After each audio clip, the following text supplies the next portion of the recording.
चलिए दोस्तों, आज हम लोग पढ़ेंगे क्लास 12 के चैप्टर नंबर 4 और प्रश्नावली 4.1। क्वेश्चन नंबर 3 को हम लोग आज सॉल्व करेंगे। ठीक, देखिए आपका ए बराबर दिया है 1 2 4 2 का मैट्रिक्स है ये, और आपको दिखाना है 2a का डिटरमाइनस बराबर 4a डिटरमाइनस। डिटरमाइनस इंग्लिश में बोलते हैं, हिंदी में बोलते हैं इसको सारणी। ठीक, अगर आप चौथा चैप्टर बनाने चल रहे हैं तो इससे आपको पहले तीसरा चैप्टर पूरी तरह आपको जानकारी होना चाहिए, क्योंकि देखिए यहाँ पर चौथा चैप्टर आपका सारणिक है। देखिए जो दो डंडा लेकर खड़ा है इसके अंदर में जो होता है वो सारणिक होता है, लेकिन यहाँ देखिए ये मैट्रिक्स है जो कि तीसरा चैप्टर में हम लोग पढ़ गए हैं।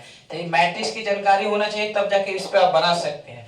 तो पहले हम क्या करेंगे, देखिएगा ये आपको बराबर इतना दिखाना है, तो हम क्या करते हैं कि पहले 2a का मान निकालते हैं।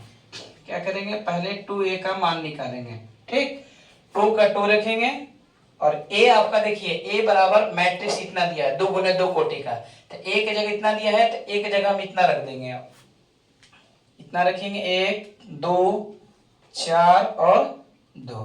फिर इसके बाद क्या करेंगे, मैट्रिक्स में हम लोग क्या करते थे 2 से सब में गुना करते थे, तो उसी तरह सब में गुना कर देंगे तो 2a का मान निकल जाएगा। गुना करिए, 2 एकम 2, 2 दूनी 4, 2 चौके 8, 2 दूनी 4। गुना करने पर ये आ गया। ये जो मान निकला आपका ये 2a का मान है, लेकिन हमें क्या निकालना है 2a का, और ये जो डंडा लेखा जो खड़ा हुआ है दो यानी सारणिक का मान निकालना आपको। तो अब हम मान ज्ञात करेंगे LHS। ये LHS है और ये आपका RHS है। तो LHS में आपको बोल रहा है 2a का डिटरमिनेंट्स यानी कि 2a का सारणिक निकालना है। तो भैया हम क्या करेंगे, सारणिक देंगे और 2a का मान जो देखिए 2a का मान जो ये है ना, तो इसमें हम पुट कर देंगे। ठीक, तो 2a का मान कितना है 2 4 8 और 4। समझ में आ रही है। देखो ये डिटरमिनेंट्स है यानी सारणिक है, सारणिक बना दिए। और 2a का मान कितना आया, इतना आया मैट्रिक्स वाला, इसमें हम रख देंगे। अब इसको आप हल कर दीजिए, जैसे क्वेश्चन 1 और 2 हल किए थे हम लोग, तो इसको हल करेंगे। तो पहले इन दोनों को गुना करते हैं, 2 चौके 8, फिर इनको करते हैं गुना, 8 चौके 32 माइनस घटा देते हैं।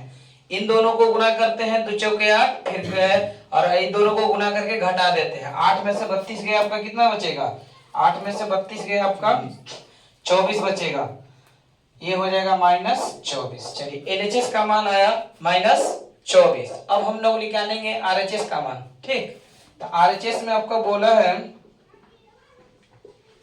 देखिएगा 4 सारणिक A, 4 सारणिक A यानी 4 रखेंगे और यहाँ पर सारणिक A का मान ज्ञात करना है। तो 4 का 4 रख दिए यहाँ पर, और देखिए सारणिक A है, तो सारणिक A है तो A आपका क्या रखेंगे, A का मान ये दिया है तो A हम ये रख देंगे। ये मैट्रिक्स में इसको सारणिक में बंद कर देंगे। देखिए A है ना, तो A का मान तो देवे क्या डायरेक्ट 1 2 4 2, 1 2 4 2। अब इसको हल करिए आप। चलिए हो गया।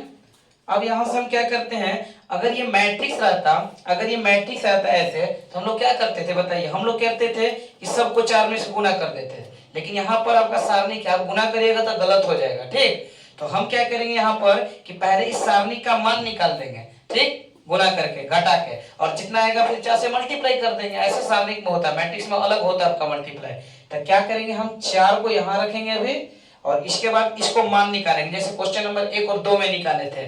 तो 1 से 2 में गुना करेंगे, यहाँ पर 2 आ जाएगा और घटा देंगे, फिर इन दोनों को गुना कर देंगे, 4 दूनी 8।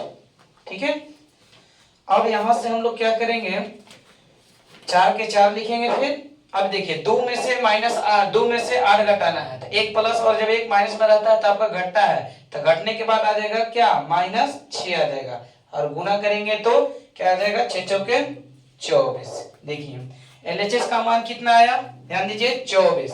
RHS का मान कितना आया -24। हमें बताना था, दोनों बराबर सेट करिए।